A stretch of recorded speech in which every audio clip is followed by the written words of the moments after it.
প্রাক্তন স্বামীর দ্বিতীয় বিয়ের পর মন খারাপের পোস্ট স্নেহাশিস গাঙ্গুলির প্রথম স্ত্রী মোম গাঙ্গুলির। কি জানিয়েছেন সৌরভ গাঙ্গুলির প্রাক্তন বৌদি? বিস্তারিত থাকছে প্রতিবেদনে।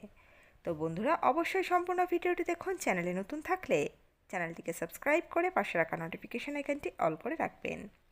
চলুন বিস্তারিত প্রতিবেদনে যাওয়া যাক। দিন কয়েক আগেই নিজের দ্বিতীয় বিয়ের জন্য খবরের শিরোনামে উঠে এসেছিলেন প্রাক্তন ক্রিকেটার সৌরভ গাঙ্গুলির বড় দাদা স্নেহাশিস গাঙ্গুলির নাম। ৫৯ বছর বয়সে ফের দ্বিতীয়বার বিয়ের পিঁড়িতে বসেছেন স্নেহাশিস গাঙ্গুলি। এবারে নিজের অনেক পুরানো বন্ধু তথা দীর্ঘদিনের প্রেমিকা অর্পিতা চট্টোপাধ্যায়ের সঙ্গে নতুন সংসার শুরু করেছেন তিনি। স্নেহাশিস গাঙ্গুলির প্রথম স্ত্রী মোম গাঙ্গুলি বধূ নির্যাতনের অভিযোগ এনেছিলেন স্বামীর বিরুদ্ধে। এই নিয়ে অনেক জলঘোলা হয়েছিল। এরপর সমস্ত কিছু মিটিয়ে তারা আইনি মতে পাকাপাকিভাবে আলাদা হয়ে যান। অন্যদিকে প্রাক্তন স্বামী দ্বিতীয় বিয়ের পরেই মন খারাপের সুর বেজে উঠল মোম গঙ্গোপাধ্যায়ের পোস্টে।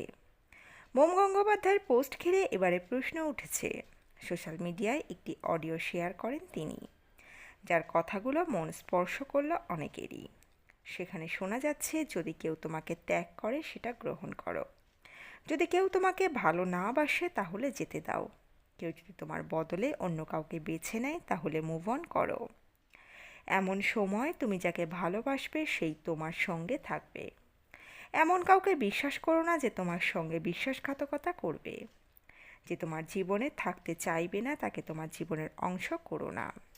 আমার জীবন থেকে এমন মানুষ চলে গেছে যারা একটা সময় আমার গোটা দুনিয়া ছিল, তবুও আমি বেশ আছি। মানুষকে সময় দাও, মানুষকে স্পেস দাও, কাউকে জোর করে আটকে রেখো না। আর তারই পোস্ট ঘিরেই উঠেছে একাধিক প্রশ্ন। নেটিজেনরা ভাবছেন, হয়তো প্রাক্তন স্বামীর নতুন সংসার শুরু হওয়ার পরেই মন ভেঙেছে মোমের। মন ভালো নেই তার, যদি এই বিষয় নিয়ে এখনও কোনো রকম আলোচনা হয়নি। ইতিমধ্যেই নতুন করে সংসার শুরু করেছেন স্নেহাশিস এবং অর্পিতা।